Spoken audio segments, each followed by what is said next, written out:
प्यारे विद्यार्थियों, आज हम पढ़ेंगे अध्याय 6 भौतिक एवं रासायनिक परिवर्तन। जैसा कि हम छठी कक्षा में पढ़ चुके हैं, परिवर्तन क्या होता है और वहां हमने उत्क्रमणीय और अनुत्क्रमणीय परिवर्तनों के बारे में पढ़ा था। अब हम इसी चरण में आगे बढ़ते हुए फिर से परिवर्तन के बारे में जानेंगे और जानेंगे कि भौतिक और रासायनिक परिवर्तन क्या है। तो परिवर्तन क्या है? वस्तुओं या पदार्थों के रूप, रंग, आकार, अवस्था, तापमान, स्थिति आदि में होने वाले बदलाव को परिवर्तन कहते हैं। सरल भाषा में हम कहें तो किसी वस्तु में किसी प्रकार का बदलाव परिवर्तन है। परिवर्तन दो प्रकार के हो सकते हैं, भौतिक और रासायनिक परिवर्तन। भौतिक परिवर्तन किन्हें कहते हैं? पदार्थ के आकार, आमाप, रंग, अवस्था जैसे गुणों में परिवर्तन भौतिक गुण कहलाते हैं। ये जो गुण हैं, जो बाहर के गुण हैं, जैसे कि आकार है, आमाप है, आमाप मतलब साइज, रंग है, अवस्था है, इनका परिवर्तन भौतिक गुण है ये सब। तो वह परिवर्तन जिनमें किसी पदार्थ के भौतिक गुणों में परिवर्तन हो जाता है, भौतिक परिवर्तन कहलाता है। तो आपने यहाँ जाना भौतिक गुण किन्हें कहते हैं और भौतिक परिवर्तन क्या है। वह परिवर्तन जिसमें किसी पदार्थ के भौतिक गुणों में परिवर्तन हो जाता है, भौतिक परिवर्तन कहलाता है। ऐसे परिवर्तन में कोई नया पदार्थ नहीं बनता। तो वे परिवर्तन जिनमें भौतिक गुणों में परिवर्तन होता है, भौतिक परिवर्तन कहलाते हैं और कोई नया पदार्थ नहीं बनता है। जैसे कि अगर आप उदाहरण के रूप में देखें तो गेहूं से आटा बनना, गेहूं से आटे को पीसना, ये एक भौतिक परिवर्तन है, क्योंकि इसमें गेहूं से पीसकर आटा बन गया, लेकिन है वो अभी गेहूं ही, पीसी हुई गेहूं है। इसी प्रकार से गुब्बारे का फूलना एक भौतिक परिवर्तन है, उसके आकार में परिवर्तन आया है। कागज का फटना, उसके आकार में परिवर्तन आया है। इसी प्रकार से कागज का या लोहे की किसी धातु का मोड़ना, ये एक भौतिक परिवर्तन है, क्योंकि कोई पदार्थ नया नहीं बना है। कागज का टुकड़े टुकड़े आप कर दें, फाड़ दें कागज को, तो क्या बन गया? ये एक भौतिक परिवर्तन है, कोई नया पदार्थ तो नहीं बना है। बर्फ का पिघलना, तो बर्फ ठोस अवस्था से द्रव अवस्था में आ रहा है, जल जो है वो अपनी ठोस अवस्था से द्रव अवस्था में आ रहा है, तो यह बर्फ का पिघलना क्या है? एक भौतिक परिवर्तन है। लकड़ी को काटना एक भौतिक परिवर्तन है, क्योंकि इसमें लकड़ी ही रही कटने के बाद भी, कोई नया पदार्थ नहीं बना है। अब ध्यान दें, जब कोई नया पदार्थ नहीं बनता है, सिर्फ वस्तु के आकार में या आमाप में या वस्तु के अवस्था में परिवर्तन हो रहा है, तो उसे भौतिक परिवर्तन कहते हैं। जैसे कि मोम का पिघलना, ये भी एक भौतिक परिवर्तन है। मोम पिघल कर द्रव अवस्था में जा रहा है, तो वह एक भौतिक परिवर्तन। आइसक्रीम का पिघलना भी एक भौतिक परिवर्तन है, क्योंकि इसमें कोई नया पदार्थ नहीं बन रहा है। तो फिर रासायनिक परिवर्तन किसे कहते हैं? वह परिवर्तन जिसमें एक अथवा एक से अधिक नए पदार्थ बनते हैं, रासायनिक परिवर्तन कहलाता है। रासायनिक परिवर्तन को रासायनिक अभिक्रिया भी कहते हैं। तो रासायनिक परिवर्तन क्या है? वह परिवर्तन जिसके होने के दौरान एक या एक से अधिक नए पदार्थ बनते हैं, रासायनिक परिवर्तन कहलाते हैं। जैसे कि हम उदाहरण ले सकते हैं, यदि आप लोहे के टुकड़े को कुछ दिनों के लिए खुले में छोड़ दें, तो उस पर एक भूरे रंग का पदार्थ की परत जम जाती है। यह परत जंग कहलाता है। इस प्रक्रम को जंग कहते हैं। अब जंग जो है, आप लोहे के वस्तु को देख सकते हैं, इसको जंग जगह लगा हुआ है, तो यहाँ जो लोहा है इसको जंग लग गया है। अब जंग एक नया पदार्थ है जो लोहे में नहीं था। जंग एक नया पदार्थ है, तो क्योंकि नया पदार्थ बना है, इसलिए लोहे को जंग लगना एक रासायनिक परिवर्तन है। तो हमने एक उदाहरण पढ़ा कि लोहे को जंग लगना एक रासायनिक परिवर्तन है। इसी प्रकार से यदि हम एक मैग्नीशियम की पतली पट्टी या तार का टुकड़ा लें और इसके सिरे को रेगमार्क से साफ करके सिरे पर मोमबत्ती की लो के पास ले आइए। आप ये मैग्नीशियम के रिबन को देख रहे हैं। मैग्नीशियम के रिबन को यदि हम मोमबत्ती पर जलाएं, तो ये बहुत चमकदार सफेद प्रकाश देते हुए जलने लगेगी। पूरी तरह जलने के बाद ये सफेद राख के रूप में बदल जाएगी। आप चित्र में देख सकते हैं, सफेद राख के रूप में बदल गई है। इसे हम कहते हैं रासायनिक परिवर्तन, क्योंकि नया पदार्थ बना है। तो मैग्नीशियम को जलाने पर एक सफेद रंग का पाउडर बना, यह है मैग्नीशियम ऑक्साइड। तो एक नया पदार्थ है, तो इसे हम रासायनिक परिवर्तन कहते हैं। देखिए हुआ क्या उसमें, मैग्नीशियम को जब हमने ऑक्सीजन की उपस्थिति में जलाया, तो यह मैग्नीशियम ऑक्साइड में बदल गया। मैग्नीशियम को ऑक्सीजन के साथ जलाया तो मैग्नीशियम ऑक्साइड में बदल गया। हम इसे एक समीकरण के रूप में दिखा रहे हैं। भस्म को, जो राख बनी है, उसको जल में घोलने पर यह नया पदार्थ बनाती है।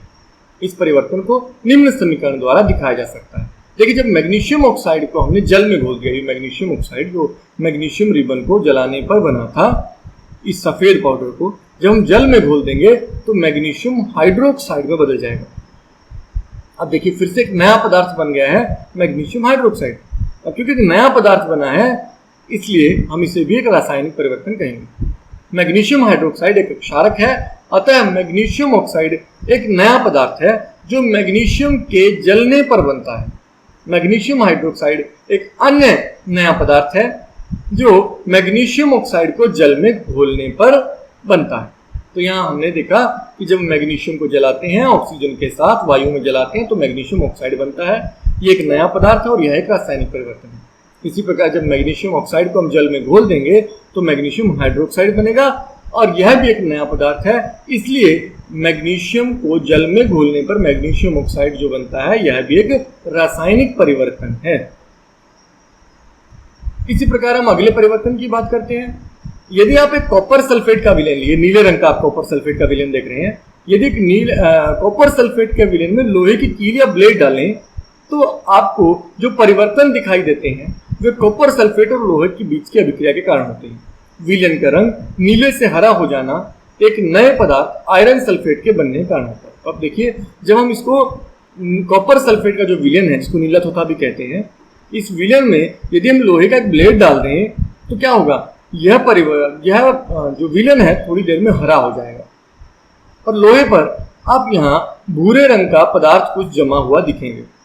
अब इसमें हुआ क्या, जब हमने कॉपर सल्फेट के विलयन में लोहा डाला तो लोहे ने, आयरन ने कॉपर सल्फेट से क्रिया की और उसमें आयरन सल्फेट बन गया। ये हरे रंग का आपको आयरन सल्फेट दिखाई दे रहा है और कॉपर अलग हो गया। ये भूरे रंग का निक्षेप है जो ब्लेड पर आपको दिखाई दे रहा है, बाहर देखिए, तो ये कॉपर बन गया, अलग हो गया।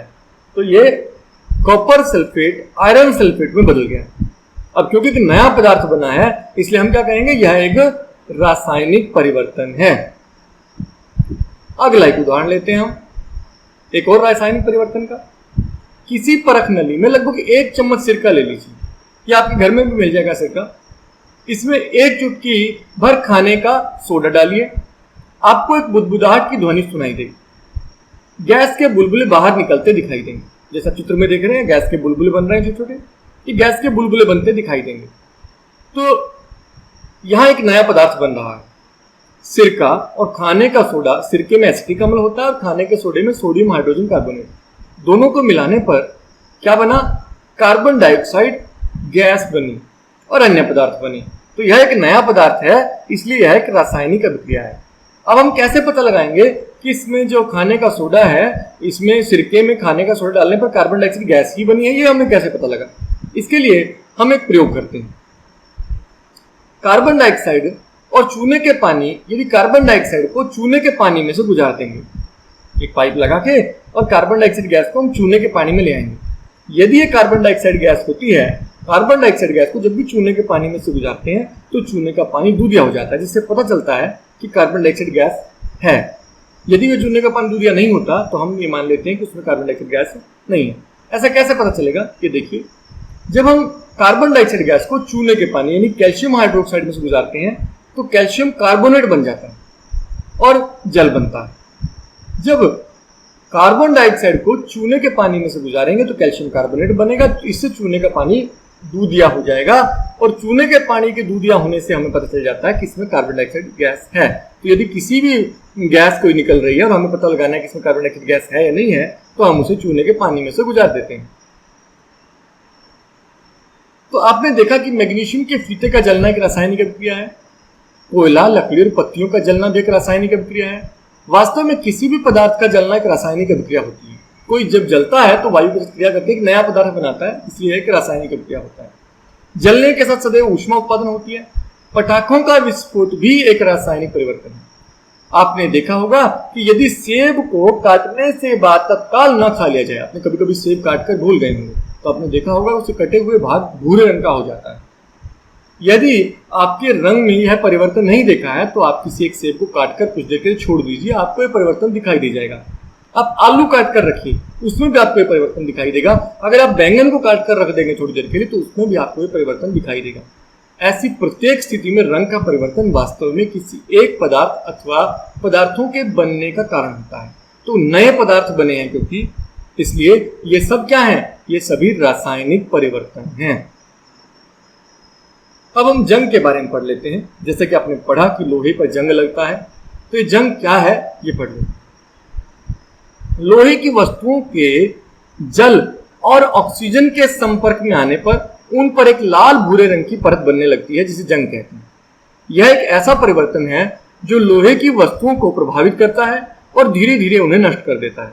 क्योंकि लोहे का उपयोग पुल, जहाज, कार, ट्रक आदि का ढांचा बनाने और अन्य कई वस्तुएं बनाने के लिए उपयोग किया जाता है, अतः जंग के कारण आर्थिक हानि बहुत अधिक होती है, तो इससे पैसे का बहुत नुकसान होता है। तो हम जान लें, जंग लगने के लिए लोहे को दो विशेष आवश्यकताओं की जरूरत है। दो विशेष चीज चाहिए, एक ऑक्सीजन और दूसरा जल। यदि इनमें से एक भी नहीं मिलेगा तो जंग नहीं लगेगा। यदि दोनों मिल गए तो लोहे को जंग लग सकता है। तो लोहा ऑक्सीजन और जल से क्रिया करके जंग, जिसे हम आयरन ऑक्साइड कहते हैं, बनाता है। तो जंग लगने के लिए ऑक्सीजन और जल दोनों उपस्थिति अनिवार्य है।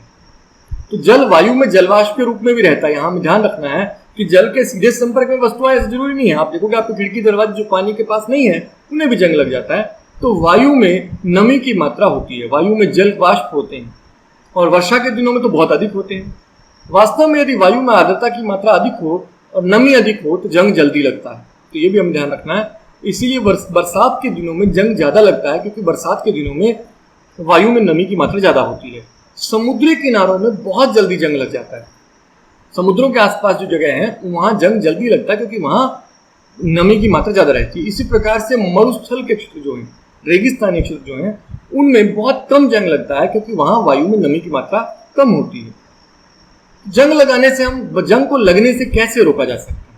जंग लगने के रोकथाम कैसे करते हैं?